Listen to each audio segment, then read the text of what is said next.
Alright, so I'm done with this. I'm going to make sure that this is closed because we're going to start working on what you would do to get your file set up. So most people would think that they would just take all their images they found and select them and then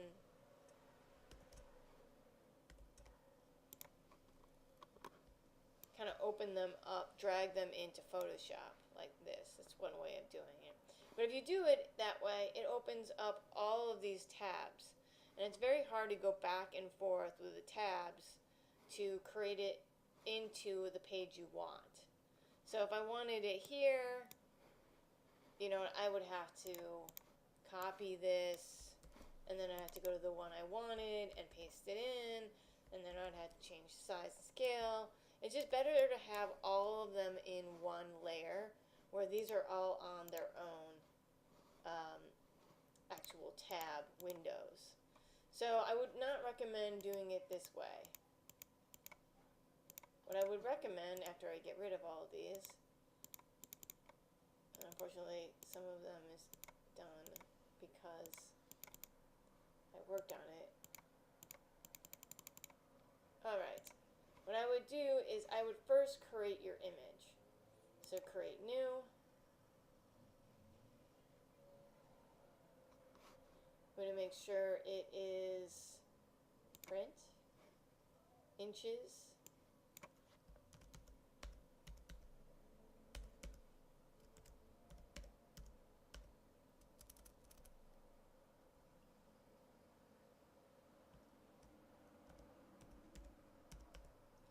and then I want you to put your last name,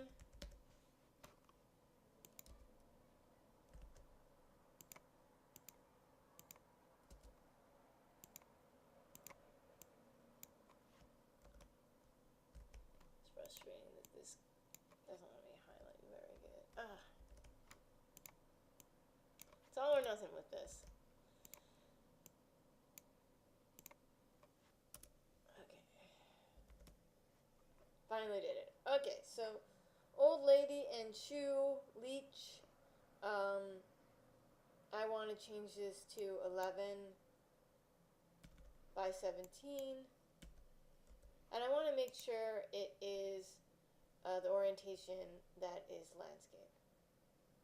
I'm not going to use a whole bunch of artboards. It's just going to be one artboard I work on primarily. I'm going to make sure that it's at 300 resolution. And I change this to CMYK. And it's okay that it's on white background. After you've completed that, you can create.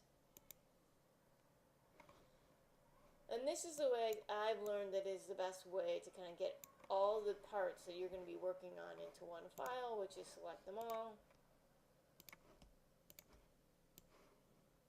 And this is kind of the same way we worked on the cityscape. And then I just can click on it, or I can use the check up here to add all the files in.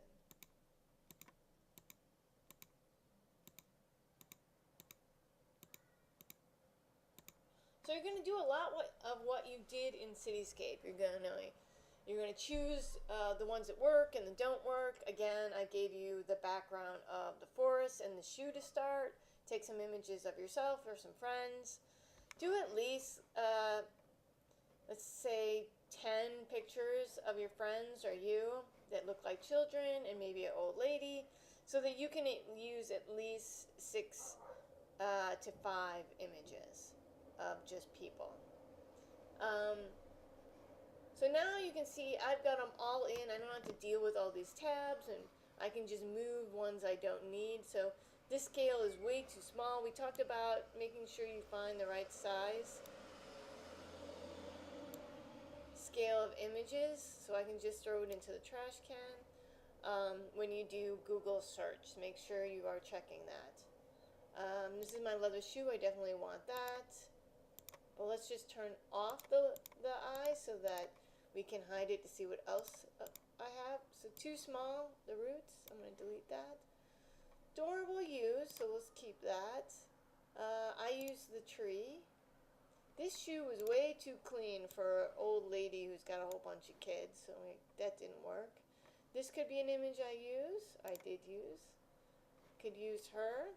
I could do one of them. I could do that one. So just kind of keep these for now. And then here's this door. It's already blurry, so I'm just gonna kind of ditch that. I already had two ideas of door, and I like this older one.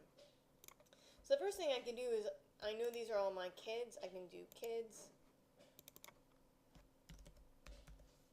And if I knew I had old ladies, I can do old lady. I do not have old ladies, so we'll leave that alone.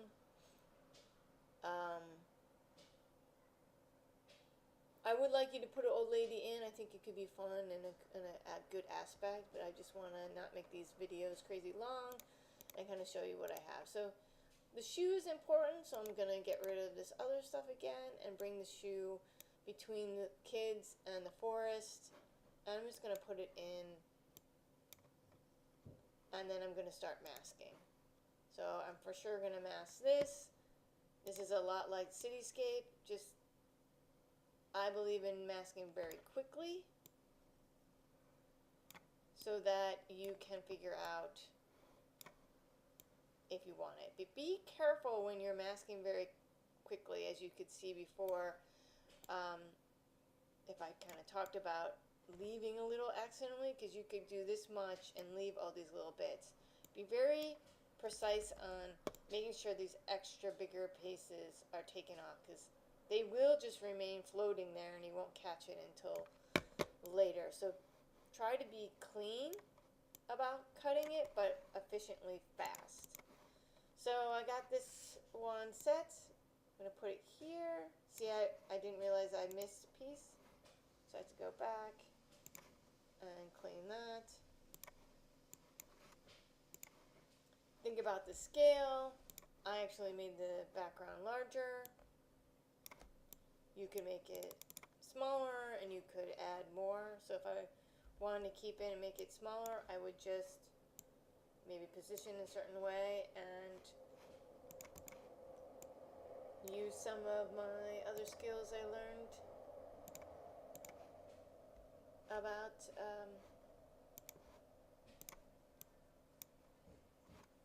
stamping, right? So I could add more tree here, just going really fast, because again, do a better job at this. You should know how to clean this stuff up, but you could kind of manipulate this and get this a little more cleaned up.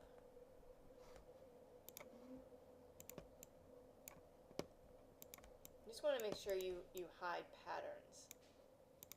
And maybe if it's here, maybe you're only going to do little areas of it, because you know I'm going to bring back this other tree.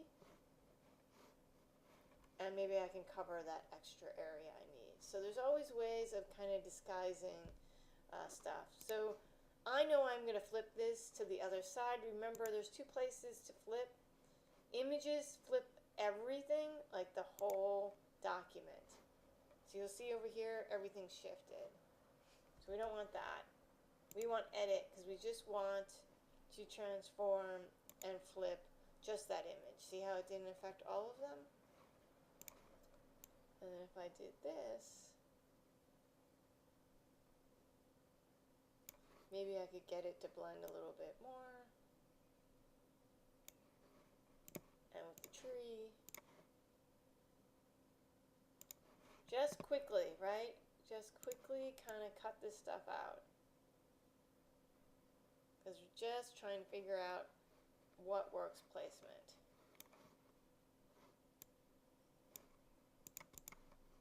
So I still needed to clean that up a little bit more, but maybe the shoe will help me with that.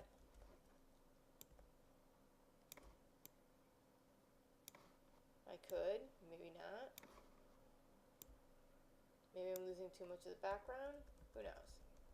So So you gotta play and figure out where you want this stuff.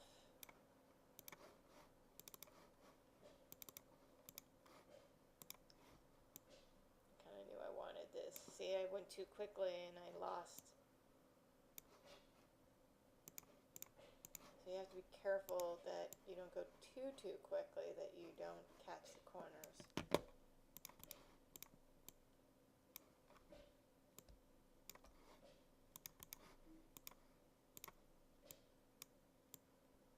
unfortunately I would like it like that. So maybe I add a little grass in here. So you have to make a decision and then figure out, do I cut this? We talked about that too. And I do Command J, I can literally duplicate that little section and bring it down. And then I can do another Command J and bring it over. And then it's a light adjustments with the stamping tool to kind of clean up the lines and edges. So you can add more space to this very easily. I don't think this one was that good. I think it would have been better if I actually did the same thing and selected big chunk and do Command J and then move it over. Maybe all I need to do is kind of, remember it has to go to edit if I'm going to be talking about an image. So it's a little wonky because it looks a little mirrored, but I think we can just do a little bit there to get it. So already I'm getting more out of that image than I had before, and I want to keep all of these together. And I'm not doing super editing now, right? All I'm doing is kind of getting the feel of where I want everything, and then I'll come back and do the light. Why is this not letting me?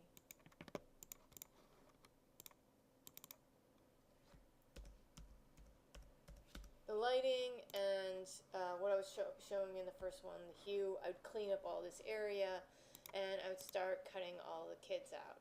Remember that if you are going to affect the image, so let's say I'm going to use this guy, I'm going to cut him out, but I want to change the pants to a different color. I want these kids to be all different, which I could have done.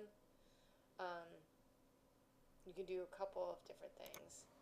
So first, I want to cut it out, do it quick.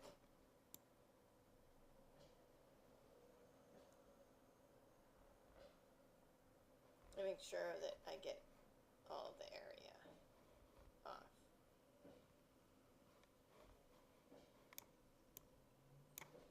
I can affect this one image by maybe mix color. And change, it's going to change everything.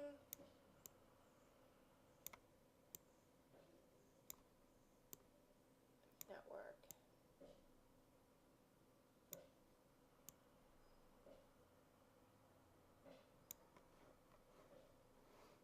And then I can go back and remember that it's option and make sure your pointer is right in between the two lines, and I can select just that.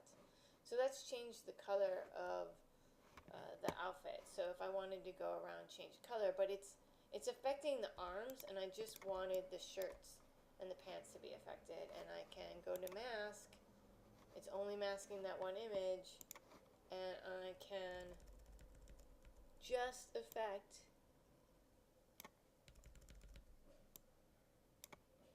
the shirt and pants. So that's why you have a masking next to your color adjustment. And then I come back here and kind of clean this up.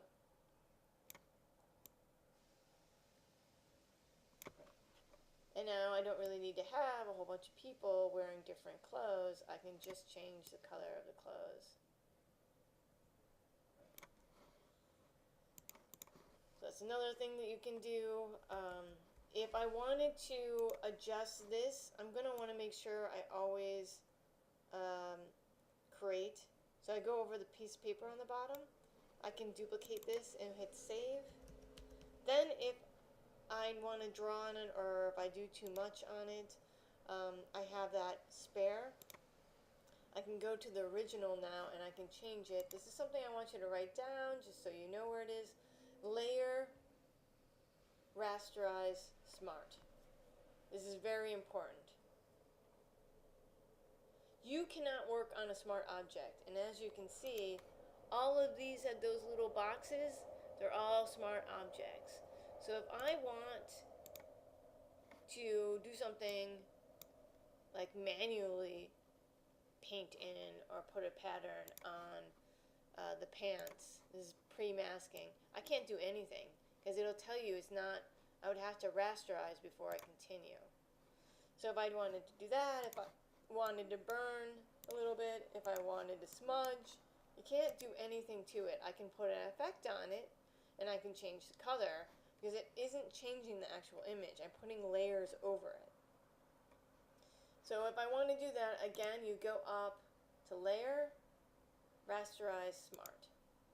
And now you can see I can blur it. I can paint on it. And I can burn. Okay? You can affect it only after it's turned into a rasterize. But I can't go back but undo. So if I go too far, I need to make sure I have a saved so that I can always defer back to the original. Hence why Smart Object's good, because you never can affect the original. Alright, so this shoe needs to be a little bit darker and grungier. And what I like to just use hues at the start.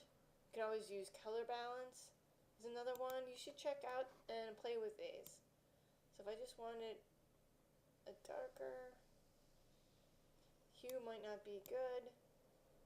Saturation might not be good. Maybe I'm just going to get a little in here.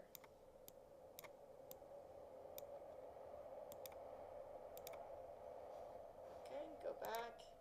And remember, I'm going to have to link it just to the shoe, so it's not affecting the background.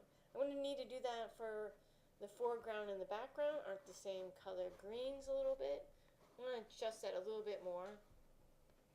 And so on and so on. Each of these kids will need to be adjusted. Maybe it needs to be darker. And I'll need to trim them all out. So hopefully that is enough to get you started. Actually, I'm going to talk about one more thing, which is the door. I'm just going to kind of get this masked. Oops. You can select the object and then hit the mask, and it'll mask out what you've selected. So that's a quick way of doing, especially if you have a nice square object. I do Command T to rescale it. And I might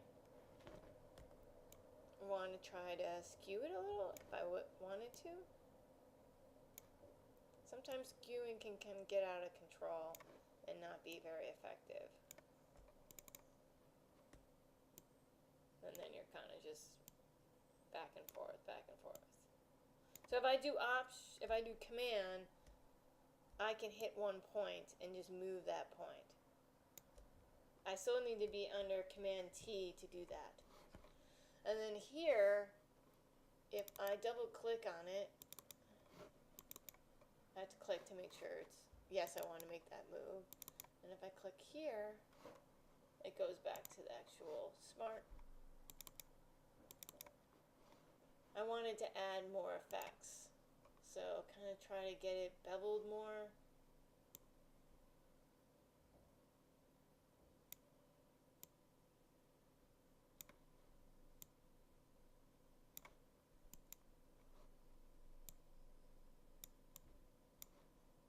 Maybe add a stroke, maybe that'll help.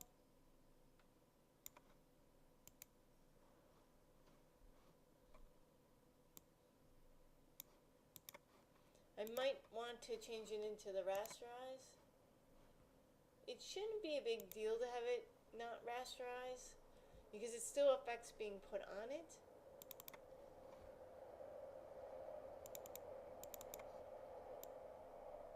There we go. This is more what I want. 5 old. I want to feel like it's in there.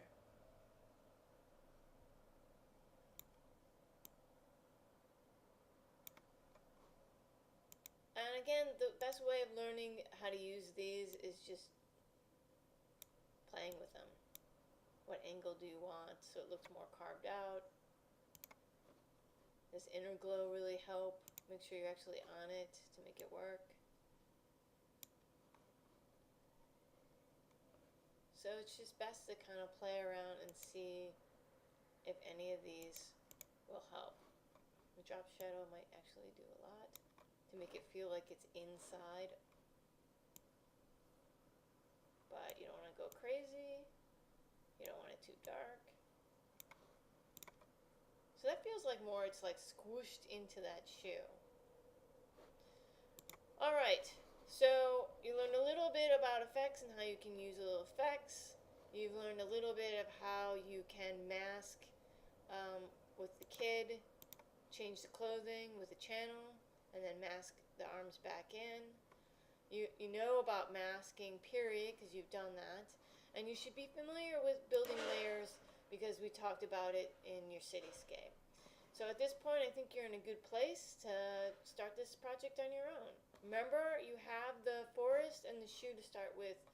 The rest you need to find or shoot on your own. Thanks.